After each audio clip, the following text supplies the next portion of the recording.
Let's talk about disruptors in a business environment for a quick second. Seeing that Yes. Yep. we're talking about learning and speed of delivery. Right running alongside of improved business models of education and communication and just optimization of workflow. Right. You also have the disruptors or the detractors, such as Slack. Now, they're not a sponsor, so I can talk about it. Yeah. But, I mean, Slack is a wonderful tool. It's a wonderful chatting tool, Absolutely. right? It's a beautiful tool. Beautiful UI. It's fantastic, and we all love our Giphies. Absolutely. Yeah, I'm learning Some that more quickly. than others. Yes. I'm not a huge fan. I'm not really a big fan either. I did just discover Giphy.com. By the way. Oh. Thank you to my marketing team. Yes. The Leslie marketing That's a team. rabbit hole from hell. Yeah, yes. But I mean, to that point, is that you're from a business owner standpoint, you're wanting to improve efficiencies and learning capabilities and collaboration, and then you have Slack, and Slack itself, as albeit a great messaging tool to be able to quickly connect and quickly get some input. Right, it is a complete disruptor to a zone of productive mindset. Period. And on top of that, there's a cultural acceptance of this to the point where it's counter. It's not counter respectful, but it's creating a myopic vision from an employee standpoint that they can quickly just go bloop, without any knowledge of what that other employee is doing. And hey, I need you to tell me something right now. I need this information. We have a problem here. Yeah, because absolutely. that level of immediate gratification, as you were talking about from a speed of delivery medium, this is working against us. Yeah, absolutely. I'm going to use a terrible analogy, but it's like drinking a glass of milk or an entire gallon of milk at once. I mean, I think it's all about, which is horrid. As long as you have enough That's a Oreo horrid cookies, analogy. right? That's right. What, the peanut butter Oreo? Yes. What's The Reese cup with Oreos in it. Yeah. As long as we have enough of that, we can drink gallons of milk. Oh man, I bet they taste so good. Okay, so I think it's about. So I'm a big believer.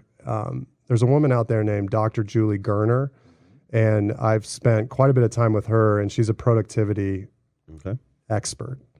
And I learned a lot about just using technology on a daily basis and how it affects the way that you work. And it's scientifically proven that we cannot multitask as human beings. Our mind does not work that way.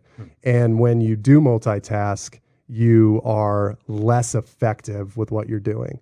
And so what Slack does, and let's be honest, everything on here does, is that it affects your ability to be the best at what you do. Mm-hmm. Now, Slack or FlowDoc or HipChat or any of those, I think if taught how to use in the right way, are very effective. I think that having a flow in FlowDoc where you are discussing things and you're making decisions quickly is good. Now, when it's opened all day long on one screen and you're responding to things and you're answering email and all this crap, you're not going to be effective and you're only going to do half the work. Yep.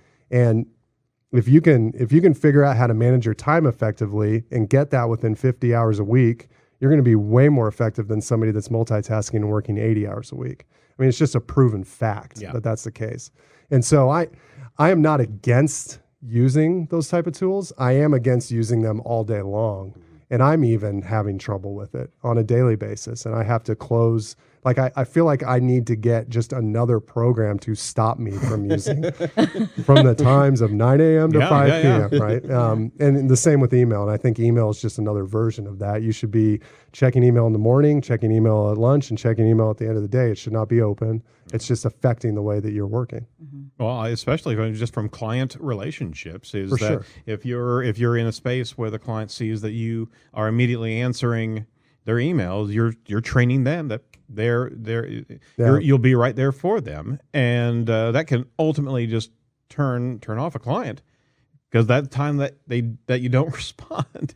I mean, it's a balance, and I would probably say something different if I was on the customer success or customer experience side. I would assume that our customer success leader Corey would might disagree with me, but it's really about making sure that you're setting aside the time to really focus.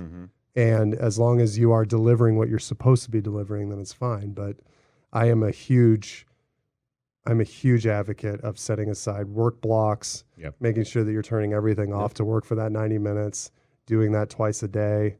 It's easier said than done, but it's made a huge impact for me, even if I only do it half the time. And I encourage everybody to go look. I mean, I can't remember her Twitter name, but it's definitely Dr. Julie Gerner, I think is her Twitter name. But I would encourage everybody to go check it out. We'll check that out. Okay.